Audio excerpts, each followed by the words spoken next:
Dark sirens echo over the horizon, and for the first time, firestorms are lighting up Russia's fuel heartlands. What once felt like a distant war is now knocking at Moscow's door. A surprise strike, reportedly aimed at one of Russia's largest oil refineries near the Baltic region, has reverberated through the Kremlin's inner circles. In a war where control over energy means control over victory, this blow cuts deeper than any battlefield shell. This attack is not an isolated incident. Over the past year, Ukraine has methodically escalated its campaign of long-range sanctions, precision drone and missile strikes targeting oil refineries across Russia. Already 16 out of Russia's 38 major refineries have come under fire this year alone. And it's not just symbolic. Russia's refining capacity has shrunk.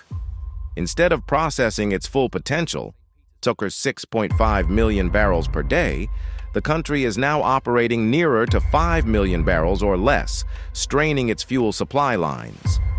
The Irish Times in September, one of Russia's crown jewels in the fuel world, the Kirishi Refinery in Leningrad Oblast, was struck. Ukrainian drones set off fires, and though Russia claimed to shoot down several drones, fragments caused critical damage to the refinery's processing units. This latest Baltic-adjacent strike seems to follow the same playbook, but with more audacity, more shock, and more risk. Inside Moscow's walls, panic is setting in. Governors in multiple oblasts are already issuing fuel rationing orders, warning of blackouts at filling stations and delivery cuts stretching across distant regions. The Kremlin, long reliant on oil and gas revenues to bankroll the war, now sees margins shrink. The narrative spun across state media is one of resilience, swift response, and intercepted threats. But behind the veneer, the cracks are widening. On the battlefield, this strike forces immediate military recalculations. Russian armored convoys, air fleets, and supply chains all depend on fuel. If refineries falter, speed falters too.